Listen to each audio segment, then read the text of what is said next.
On this episode of Florida Roadside Attractions and Abandoned Places,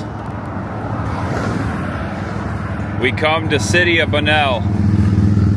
Incorporated 1913, the crossroads of Flagler County. This is US 1. Bulow, that way.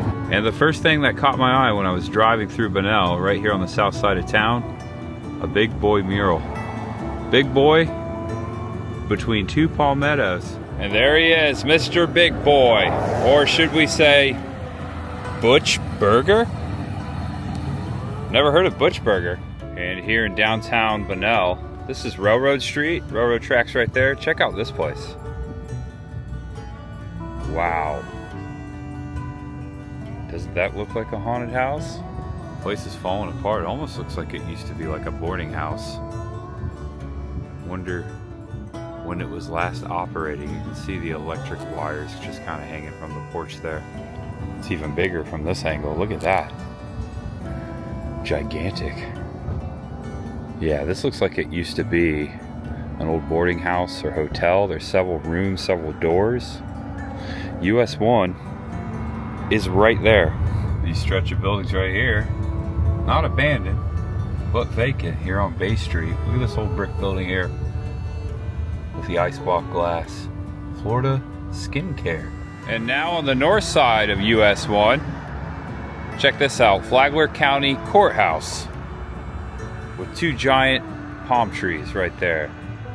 That's a good postcard. And right across from the courthouse, across the road, I see a historic sign over here. Look at this house. We've got to walk over there and read that sign. Also, Flagler Beach, just 8 miles that way. I know because the sign says it right there, Flagler Beach. Let's go check out this house. Holden House Museum. This place looks awesome. Looks like it's a bit of a roadside attraction. It opens only on Wednesdays from 10 to 1. It says it right there on the porch. The Holden House was designed and built in 1918 by Sam Bortree as a gift for his daughter Ethel and son-in-law Thomas Holden. Holden was the town pharmacist and prominent in business, civic, and political affairs. A unique feature on the house is the broken apothecary glass Holden used from his pharmacy as decoration on the gables. This home is among more elaborate examples of the craftsman bungalow style, featuring coquina, a shell and stone mixture quarried in the region. And to the right of the house right here, this little tiny dollhouse. Isn't that cute? It's even got a chimney. There's some history right here. This is called the Dean Dollhouse. And here's an old picture of this dollhouse taken in 1955. Dolores Dean and brother Billy Dean Jr. William Henry Dean was a pioneer resident of Flagler County, born in Baxley, Georgia. In 1873, he came to the area from Chipley, Florida. In 1906, Doc, as he was known to his friends, was a local farmer. In 1919, he built a home at 805 East Moody Boulevard. He passed away in 1962 at the age of 88. Doc Dean's son, William Welch Dean, had a son, Billy Jr., and a daughter named Dolores. Christmas morning in 1955 was to be quite special for a 6-year-old Dolores. She awoke to a hand-built dollhouse constructed by Aunt Margaret Jane Dean's stepfather, Perry Hunt, on the Hunt family farm in Orange Mills, Florida. And it's still here. They used to have tea parties in it, it goes on to say. There's where it used to sit, right there beside that house. And look where it is today. All right, little bonus up here in the beginning. Didn't expect to see all this. And as we saw just south of town on US 1, a brand new sign, by the way, at the beginning of the video. City of Bulow, the insignia, as I showed, had the City Hall, which is across the pond. That's it. That was in the sign. That's pretty cool they did that. Welcome back to Florida Roadside Attractions and Abandoned Places. Today I'm heading to the old Dixie Highway, and also later I will visit the ruins of a former plantation from the 1830s. The ruins of a plantation which is known to be haunted, and also on the same property, a haunted historic oak tree. The train's coming. Look at that. There's much ahead. There it goes. All right, let's get it going. We're actually heading that way. Same direction as the train for the Dixie Highway. An abandoned garage here with a Fram filter advertisement. I just made a left onto Flagler County Route 13. This will take me all the way to the old Dixie Highway, America's original interstate, and still paved with brick here in Florida. That's what I want to see. I've lived in Florida for 21 years. I've always wanted to see this.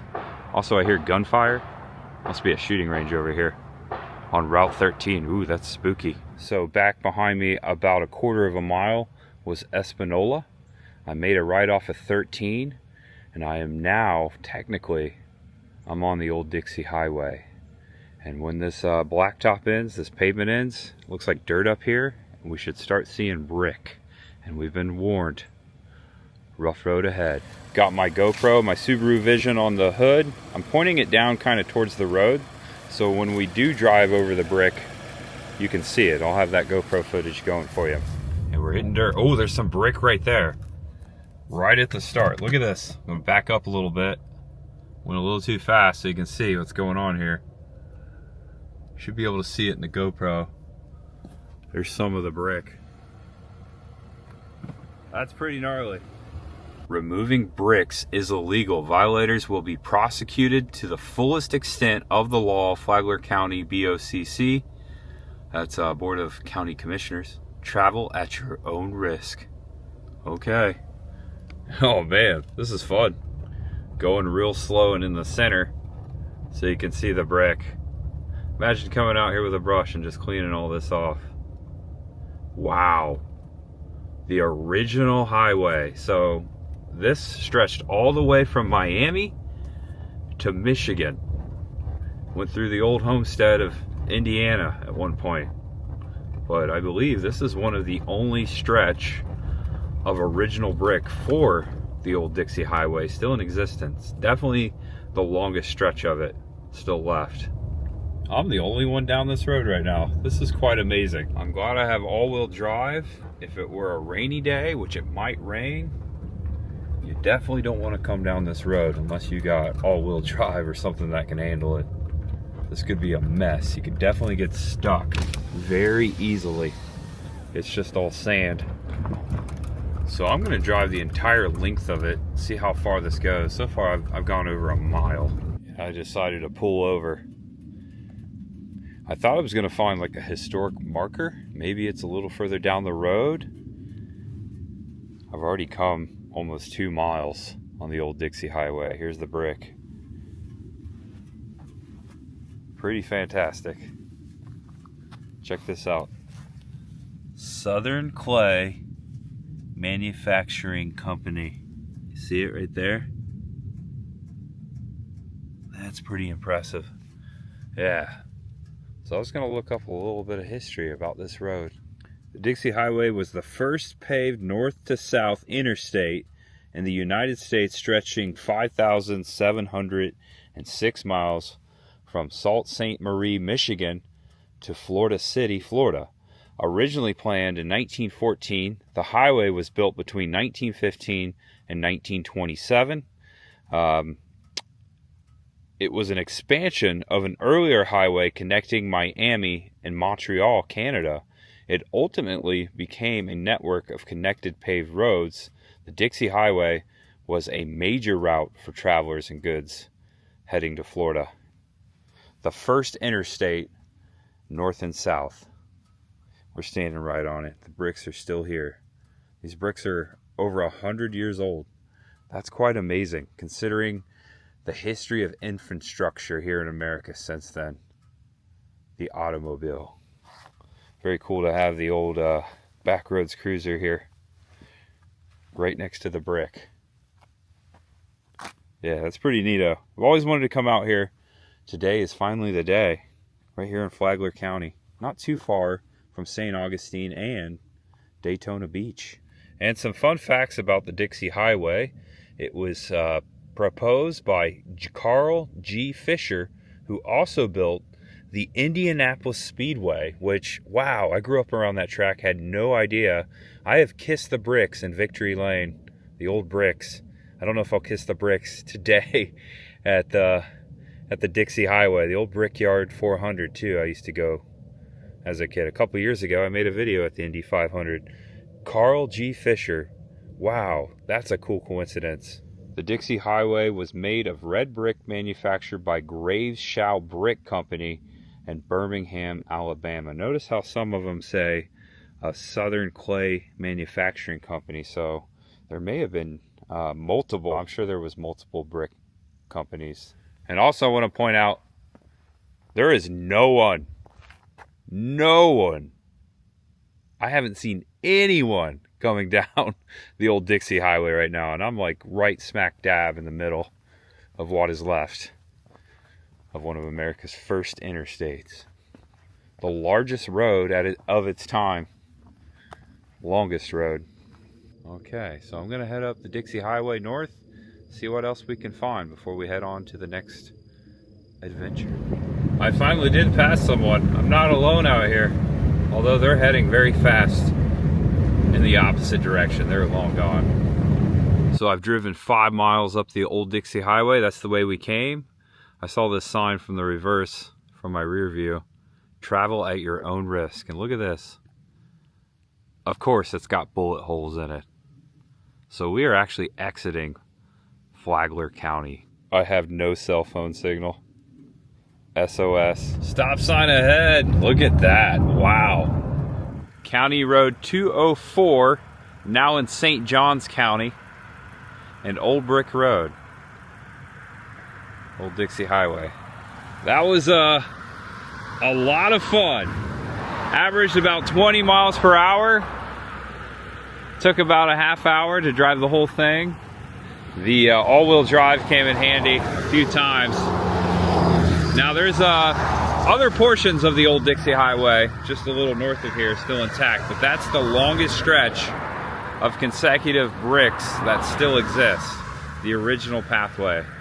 That was so cool. I've always wanted to do that. Hope you enjoyed it vicariously. Come check it out yourself, but be careful. You are out in the middle of nowhere if you do that. No cell signal. And we made our way south, back in Flagler County. This is Old Kings Road. North, south. I turned off here into the Bulow Plantation State Park. Down this road are the ruins of an old plantation, the Bulow Plantation, and the remainder of the video will take place upon these grounds. We're talking about some history here, some dark history and some haunting history. Also on this property, the Fairchild live oak, a gigantic historic oak tree. All right, there's like a sign here, Old Beach Road. Check that out. Oh, there's a car behind me, but it says in the early 1800s, this road was known as the Old Beach Road. It went from Old Kings Road to the Atlantic Ocean, crossing Bulow Creek and the intercoastal waterways. Today it looks very similar as it did when Bulow's plantation was in operation. So they're saying not much has changed. Now this is real Florida. The beach road, and beforehand the brick road. It's a nice drive. Welcome to the real Florida. Hey, I know something about that. All right, a little construction here. It says entrance to Bulow Plantation Ruins Historic Park. And these look like the old gates. And there is a daily fee, just like all state parks here in Florida. Looks like $4 per vehicle, bicycle and walkers, $2. So the way this works is you put your $4 in this envelope, you stick it into the box right there, the money box, and then you pull off this tab which hangs in your window, and that lets the park rangers know that you paid your fee. Now there is no QR code to pay online. Thankfully, I had just enough change to pay $4. I actually had a couple of dollar coins there. $3 coins and 4 quarters. Got it. All right, just hang this in my window now. And I have parked in the parking lot. There's a nice pavilion over here. Across the way is the nature trail. Right here is a trail to the sugar mill ruins and the slave quarter site. So there are several ruins out here on this old plantation. First, I'm going to look for the actual house ruins, the plantation house ruins. And we're starting to see some stuff here. Look at this little pond right here, fenced off, an area that looks like to be some of the plantation ruins. Also, there's a sign on the other side, some history. Right here used to sit, show you what's going on here. There's actually stone right here in this fenced off area. It's what is left of the Bulow Plantation House. That right there sat right to my left. Take a look. This was right here. The Bulow Plantation House was built in the early 1820s and believed to have resembled the mansion shown. The 2.5-story building faced Bulow Creek and had a veranda on all sides. The first floor walls were coquina covered with stucco, and the rest of the house was wooden. The 2 kitchens were in separate buildings. James Ormond III said of the meals during his stay, they had plenty of milk, eggs, butter, and supply of hogs, venison, turkeys, wild honey, and coontie bread provided by Seminole hunters. Ormond wrote of John Bulow as being graduated in all development to be learned in Paris, well educated but very wild. Ormond said that there was an extensive library of mostly fictional works. Now, John Bulow was the son of Wilhelm Bulow, which was a merchant from Charleston, South Carolina. So back in the 1820s, Wilhelm Bulow moved down here and he started the Bulowville plantation. And John, who went to school in Paris, his son, took over the plantation. Now, this was, as you saw on the sign over there, this was a enslaved farm. There were slaves out here. The crops were sugarcane, rice. It was the Seminole land, and the Bulows took it over. And then eventually, when the Seminole Wars went down, the Seminole came here and raided the plantation and burnt down the plantation, and that was the end of it. Bulowville was abandoned January 23rd, 1836 due to the growing tensions of the area between the U.S. troops and the Seminole Nation. A great Rossi glow was observed on January 31st, 1836 in St. Augustine. The house was never rebuilt, so that's the fire I was just talking about. The Seminoles burned it down. The view across the creek would have been of slaves working in a rice field. Right over here, the rice field. We'll get there in a second. The view to the west offered green open fields and over 40 slave cabins encircling the house.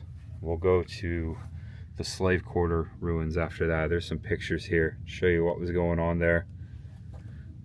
Some of the fields. And it says right here for this picture, it was customary for nearby plantation owners to socialize. This would include the Dummett, McRae, Ormond, and Anderson families. Those were the prominent families. Just rocks, really. This is all that's left of the Coquina Foundation. Now, it said that picture looked like the house. They don't actually have a photograph of the house because it burnt in 1836, a little before photography. So that was just an example. It wasn't the actual photo. I mean, this is all there is left of the actual house. Yeah, that was almost 200 years ago. And over here, Bulow Creek. I think this is actually part of the Halifax River, intercoastal, the Atlantic Ocean. Not too far that way. There's a warning, watch out for alligator sign over here. So we may see some alligators. There's some black murky water there. Probably a lot of gators down underneath us right now. Something jumped out there. So they said that these were the old rice paddies right here across. Overcast day, but still beautiful. Still Florida. Yeah, I don't see any gators. I'm gonna look over here in the woods just to make sure there's no more ruins, and then we'll head over to the sugar mill ruins in just a moment down that trail. And this is a canoe launch. Used to have a canoe. This would be a great spot to launch your canoe, so bring your canoe or kayak. There's a trail over here. Check this out. Before the trail, a sign that says boat slips. When the Bulow Plantation was active, these boat slips harbored both work and pleasure crafts. The slips have fortunately survived time because John Bulow reinforced the embankments with ale and wine bottles which were discarded from house parties. All right, so this right here, you see this is like a horseshoe. This is the dugout boat slip that they made. So this is what they were saying. So just imagine the boats coming up like right in here. That's pretty impressive. And this is just to the left of the present day dock. There's also some more history on the sign. But yeah, supposedly this is reinforced with bottles underneath the ground. This is probably where they found some of the artifacts out here. You can see a little better from this angle. All grown up, but this is where the boat used to dock. All right, so all down this trail, same thing. Here's another one right here. That's incredible. I guess, yeah, you just kind of build your own lagoon to dock your boats. That's pretty neat. I'm being very careful. There could be alligators in here. Very close to the water. Ooh, just kind of got creeped out a little bit. I've never seen historic boat slips. That's pretty cool. I just learned something today.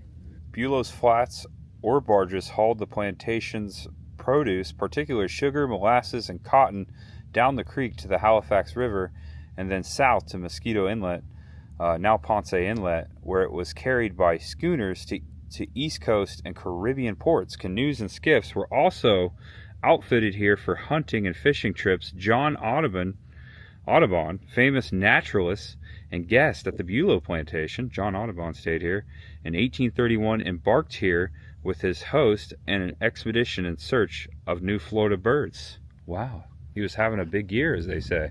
And the Fairchild Oak Tree, which is on the plantation property, it's a little ways south. We actually have to go back out on the main road to go to it.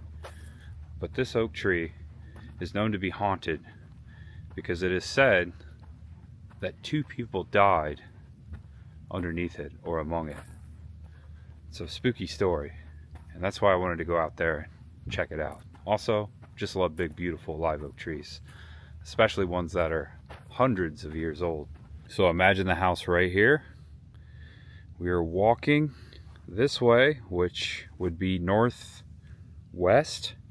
The sugar mill off in this direction, and also the slave quarters. We're going to those ruins now, so we're going to walk into the woods right here. I came over here to see if there was a map, and indeed there is. This will help put things into perspective. Check this out. So we are here at the main house, and then we're going to walk this nature trail, okay, all the way back here. There's a museum back there, and also the old mill. And it looks like over here it shows you where the sugar cane field is. This is the road we came in on. Also, along this loop, we'll see many of the slave cabin sites. So there you go. That's where we're going. So the nature trail is there. Also, I guess we could have driven back to the Bulow Plantation Sugar Mill ruins, 1/4 mile. There's someone right there going down the trail, so I'm gonna go this way first. So it looks like the cabins did like a horseshoe all the way around the main house. So this is the trail, the green dot, and this is the road I'm walking up. So we're about to cross in between 2 of the former slave quarters. This is just a beautiful park. Looks like that tree got some wind. Snapped. Now, if I see any ruins, I'll let you know. Keeping our eyes peeled. Look at this. This is beautiful. Quite a walk back here. I have my ghost meter, my electromagnetic field tester. I'm looking for supernatural, unexplained electromagnetic fields. Some people believe, evidence of ghosts. Also, I've added a new tool to my paranormal investigation. I'm not a professional, I'm just kind of playing around, but we've had some spikes on the meters. We've caught stuff on camera before, and I'm adding a recorder, an EMP recorder. We're looking. Oh, it's an armadillo. That's scary. There he is. He's looking for a hole or to dig one. Armadillo, little tank guy. I've always heard that they carry leprosy in their mouth, so you don't want to get too close to one. He looks harmless though. Hey, you! He's digging for food. That's what he's doing. There he goes. There's a better shot of him. I think he's coming this way. That's really cool. And we're coming up into opening. I think we found the ruins. Notice, Florida law prohibits digging or removing artifacts from state property. Don't want to get too far ahead of myself, but you can definitely see what's coming up there. Nice little sign. And the museum right through the woods over there. We'll check that as well too. Let me read this sign first. Sweet Dream, sugar production in East Florida. First, I want to point out, this is the man I was mentioning earlier, Charles Wilhelm Bulow. My father, Charles Wilhelm Bulow, was born about 1778 in South Carolina to a German Lutheran minister, a wealthy man. My father purchased a 4,675 acre plantation in Florida for $9,944.50. How about that for inflation? 1821. He died in 1823. So yeah, just a couple years after he came here. And I, his son John Joachim Bulow, inherited the plantation and built the sugar mill you see today. Then it goes on over here to give you a little aerial view of what's going on. So here's the house. There's the creek. There's the boat slips we walked through. This is where the slave quarters were. It's like a U shape. And then back here, right here, is where we are right now. Right there. Not much is left now, but between 1823 and 1836, when the Seminole natives burned the plantation at the beginning of the Second Seminole War, Bulowville was one of the largest sugar plantations in East Florida. I can already tell it's the largest one I've ever been to. Now notice it said that Bulow purchased the land, but of course the natives were here first, so it was their land. No one could buy it from them. It was taken from them. Wow. That's pretty cool. It's taller than I thought it would be. There's a lot of stuff to see over here. There's a nice little sign here. Check it out. It looks like it has some audio. Hit this button. Not working. Driven by sweet and steam, the energy behind the Bulow sugar mill. It gives a little schematic. Of what's going on here. So you got the boiler room, you got the purgery, you got two purgeries, the cisterns. This is where they put the molasses, and then you have the engine house. So this well supplied water for the boiler that produced steam to operate the mill's cane crushing machinery. So this is where the water came from, and it looks like the boiler was okay. You see the little like canal there? I think that's where the water went into the boiler. So this over here, I believe, was the boiler room, and then this was like the giant exhaust for the boiler, the smokestack. Actually, I don't know, there's two smokestacks. There's one over here too, which is a little taller than that one. Yeah, there's a sign all the way on the other side over there. I'm going to go over there and read that sign. And here's the other portion over here to the left. That looks more like the housing here. Maybe the office of the sugar mill over there. We'll get there eventually. I'm going to let the camera roll so you can really take in the vibe here. Okay, they've got stuff labeled nicely with the signs. Yeah, this is gigantic. Sugar is king.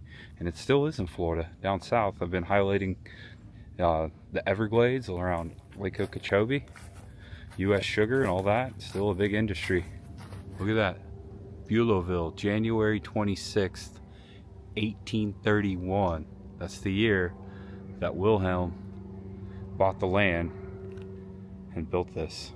And yeah, this was the good call. Boiler and machinery. A large long boiler and furnace filled the right half of this room. Steam from the boiler was piped to an engine on the second floor, and this engine operated a large gear that turned the rollers to crush the cane. So the boiler was sitting right here. Just imagine like the boiler of a train. Giant metal cylinder right here. Looks pretty cool, huh? Look at that. How about that for a photo? You got two smokestacks right there. And over here, this is where the sawmill sat.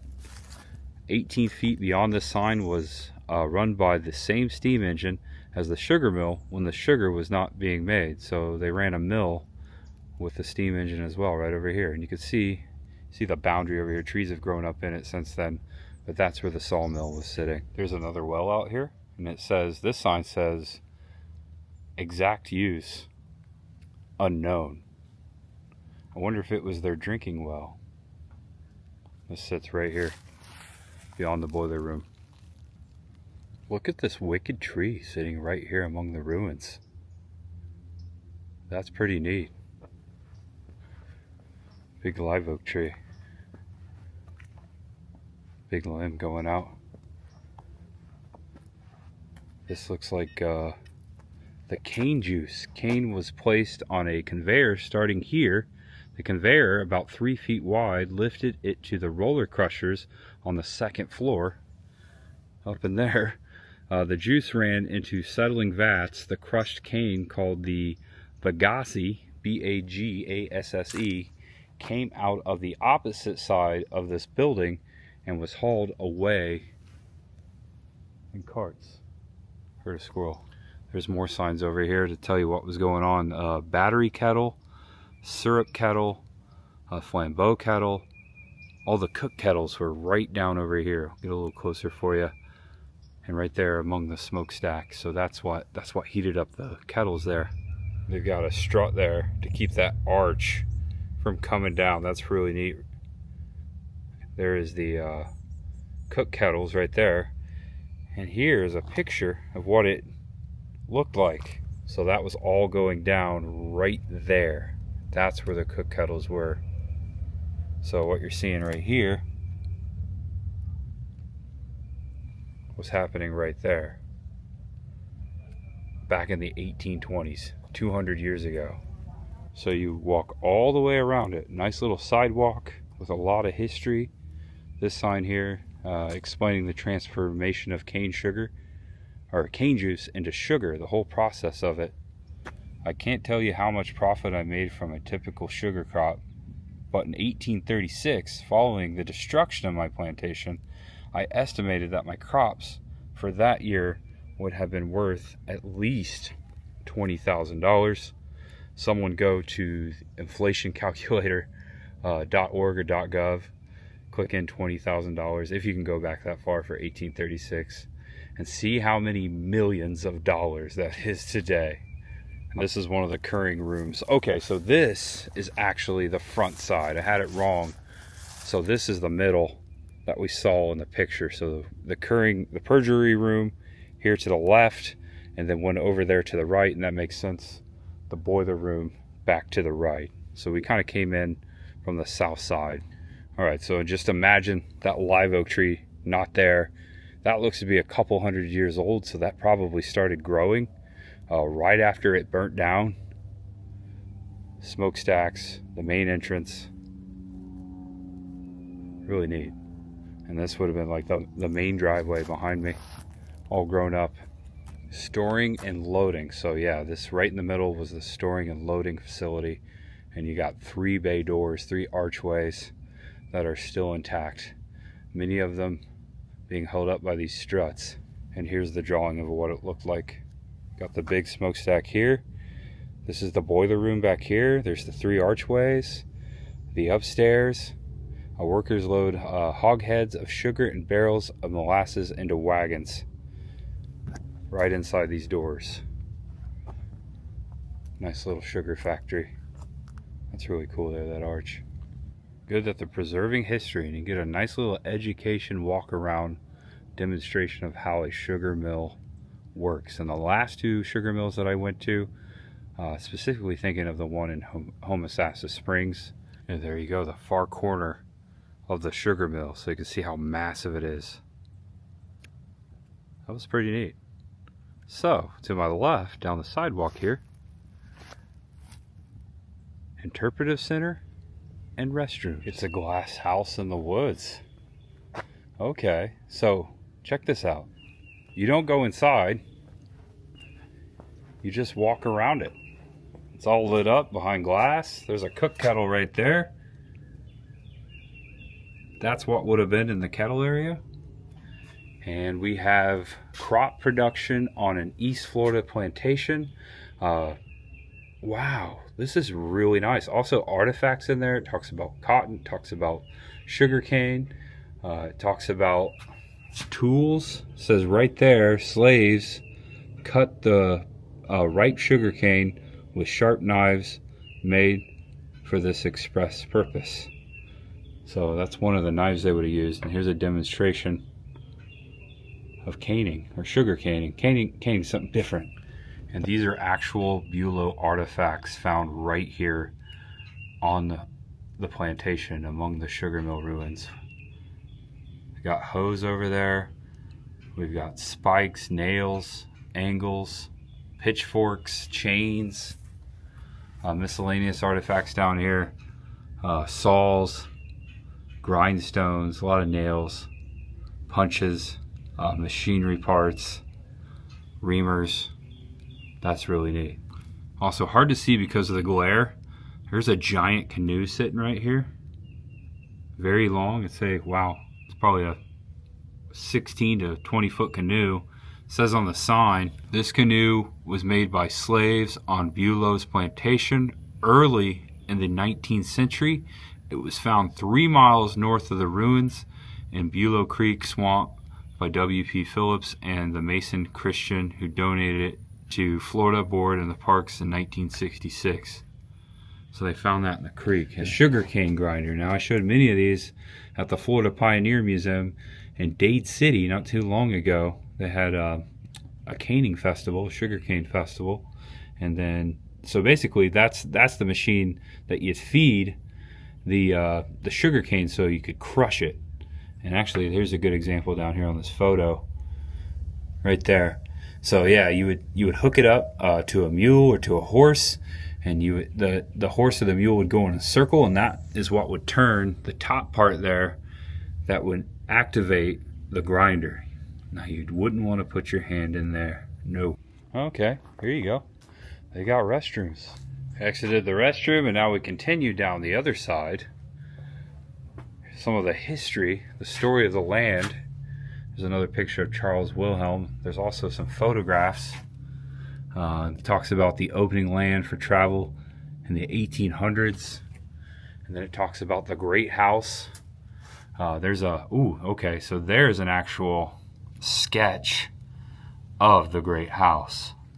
Oh no, it says probably similar. So no one knows what that house looked like, but they're speculating it looks something like that. Again, it was burnt down in 1836. And earlier we talked about John James Audubon visiting the plantation. There's a picture of him right there. He spent collecting and drawing birds. Were not generally accepted by the hard-working planters, so they didn't appreciate him drawing birds while they were working. They were probably giving him the bird. And here's some china that was discovered out here. China, cups, bottles. This was all found out here among the plantation. And more household articles excavated, found on the site, the plantation site. A lot of bottles, musket balls, grape shot, chest handle, doorknobs, teapots. Check this out over here. It's a chamber pot. That's where they peed in. Melted metal, probably happened from the fire. Iron kettle spout, iron pot, English transferware. So cool. And right here it says that this right here, iron pot was found by Ranger near the foundation of one of the slave houses. And last but not least, in the last window, it talks about the Seminole conflict and the end of an era. Never again when plantation farming flourished in East Florida. After suffering from white encroachment for decades, the Seminole launched a prolonged offensive in 1835 and early 1836. They devastated the Halifax area plantations. The white society was greatly affected, and the Seminole Nation endured many hardships. And there he is, the great chief Osceola, which we've talked about many times on the channel. Osceola allegedly put his mark on the Treaty of Fort Gibson. Used in this manner, he refused to sign the paper. The tale of the knifing is questionable. That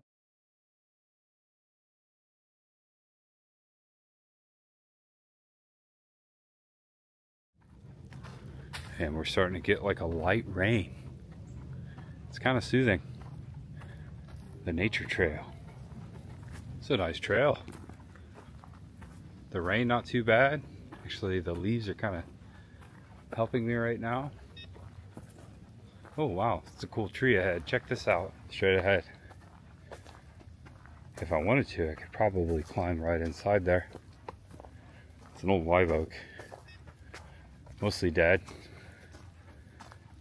This could have been here during the plantation days. It looks to be 200 or 300 years old. Wow, that's gnarly. Yeah, we could definitely, look at this. Oh wow, you could walk all the way through it. Oh my gosh, it's kind of scary. We're doing it. I'm in a tree. Whoa. That's cool. That doesn't happen in Florida every day.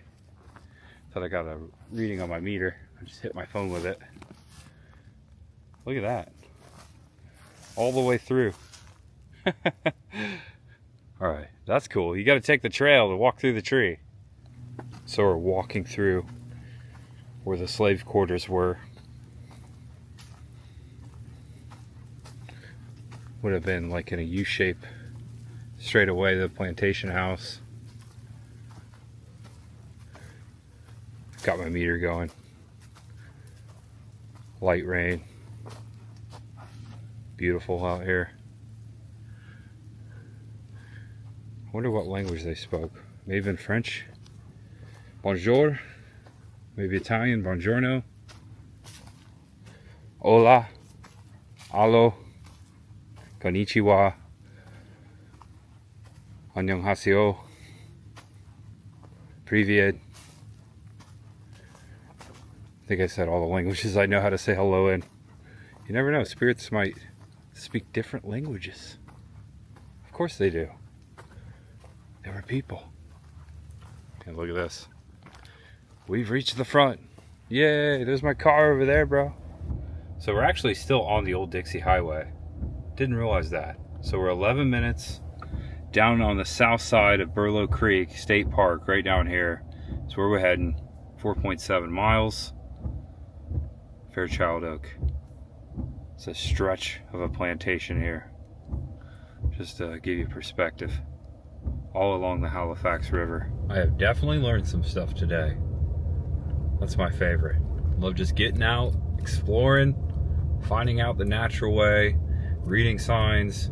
Occasionally, I will dig into my pocket, pull out my phone. But there's something just about, just going out there and reading the signs, reading the history. Love it. Bulow Creek State Park. Back here, Fairchild Oak. No trespassing after dark. Violators will be prosecuted. Bulow Creek State Park, Fairchild Oak and trails. That's it. All plant and animal life protected. All right, folks. So this portion of the park did not have to pay. Nice little parking lot up ahead. I believe the tree. We're going to talk about a little bit of history. Talk about the ghost story. Talk about who died out here. 2 individuals known to have died whose bodies were found right here underneath this oak tree. Actually, I think I see the oak tree right over there. There's a lot of oak trees in here, a lot of live oaks. There's the biggest one over there. All right, so here we go. We got a sign. This live oak has withstood hurricane winds, fires, droughts, wars, the follies of mankind for centuries. Please help us to protect this magnificent tree by not climbing on it. Florida Park Service. You can see it right here. I'm gonna walk right to it. There's also a rock with a monument plaque. This is the Fairchild Oak Tree. Wow, it's beautiful. Check it out. Yeah, it's a big tree. Wow. The closer we get, the bigger it gets. I mean, this could be 500 years old. It's incredible. So, we'll read this rock here in a second. 2 bodies were said to have been found right here among the tree. James Ormond II. Now, I think we mentioned that name earlier. If you ever heard of Ormond Beach here in Florida, well, that was named after James's family. James Ormond II, a pioneer citizen of Florida who died in 1829. He was the son of Captain James Ormond I, a Scottish sea captain who established a plantation in the area. Airplane. So, legend has it that James Ormond II, his body was found right here underneath the Fairchild Oak Tree in 1829. How did he die? It doesn't really say. Cause of death unknown. So that is creepy. So his body was found underneath this oak tree.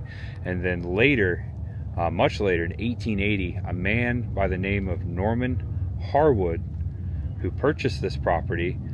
Some stories portray him as a cattle farmer, others as a businessman, but most accounts say Harwood was deep and over his head with debt. It's unclear what happened, but the myth suggests that Harwood, buried in economic turmoil, killed himself under the tree. So they found his body here under the tree. So possibly suicide. So you have two deaths right here underneath the Fairchild Oak, mysterious deaths back in the 1800s, and since then people have seen ghosts.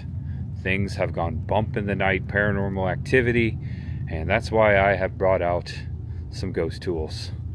I'm letting my EVP recorder go. I just got it. Let me show you what's going on here. I'll give you an example. All right, so just to show you my new tool here, this is a radio slash recorder, and this is a ghost hunting tool. What I'm doing here is I'm recording to see if I pick up any EVPs, to see what's testing 1 2 3. That's me testing it earlier. Testing 1 2 3. That's one of my first recordings. So I'm going to let this roll, and then later, much later, this will be off camera. I'll listen back and see if we find any phenomenon. Yeah, any ghosts. This live oak tree is dedicated by the Lehigh Portland Cement Company to the memory of Dr. David Fairchild, the American botanist who introduced the soybean and many other valuable forms of plant life to the United States, as the tree has gladdened man's heart for 2,000 years. So will Dr. Fairchild's legacy enrich the lives of future generations. Hard to read that there, but I did. That's really cool. So that's why it's named the Fairchild Oak Tree. As we walk around and check out this tree, got my recorder right there on the trunk. You can see how large this tree is. I'm going to say it's at least 500 years old. It's freaking humongous. Wow. Also, you'll be able to see back to the park. There's a walking trail down here. Ooh, a trail of stone. That goes down to the creek.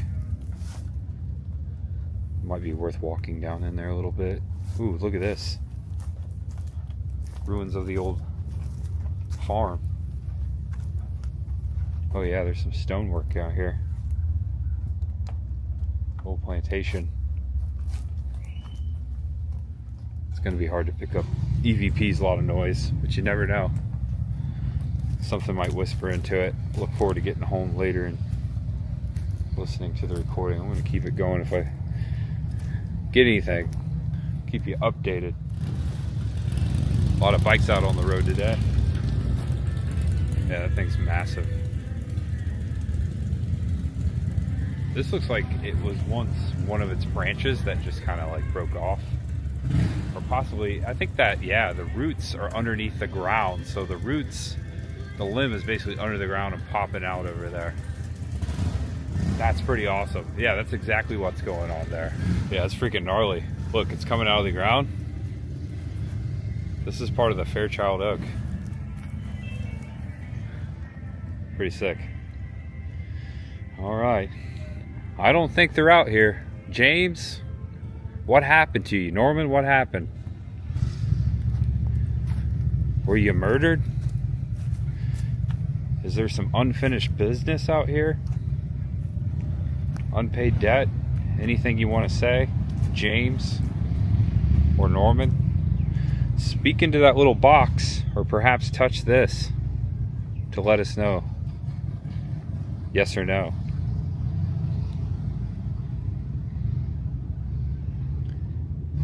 Mr. Orman. 1829.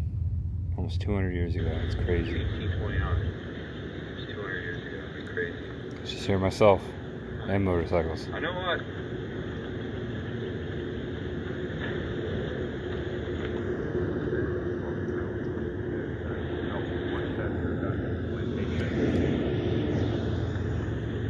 Should have known it could be over there.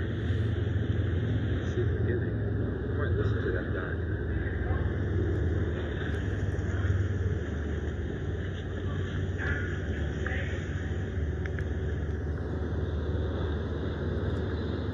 Still recording.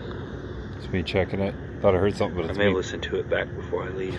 Good little test run. Alright, so I gave it a listen back. Didn't hear anything other than motorcycles, Stevie Nicks, me talking. Very loud environment. But I will later sit down, put my headphones on, really listen to it, to see if I get anything. And I will update you if I do. If you don't get an update, like right now, I didn't find anything. Alright folks, well, that being said, I think we're going to end it right here. I had a great time today. I hope you did too. Thanks for sticking to the end.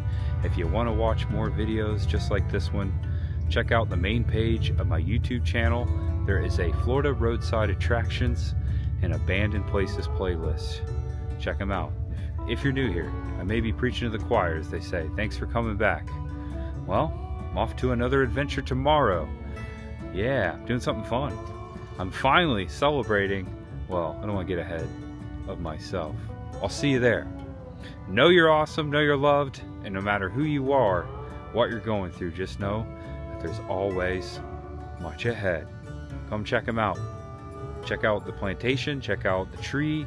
It's such a great time. Also, Dixie Highway, this is all near each other. We're not far from St. Augustine, and we're not far from Daytona. And also, there's a Buc-ee's just down the street, and I may fill up for gas there. You never know what kind of fun is out there until you go look for it. This was a fun day. Alright guys, that's it. Thanks for watching. Maybe my ghost hunting skills will get better.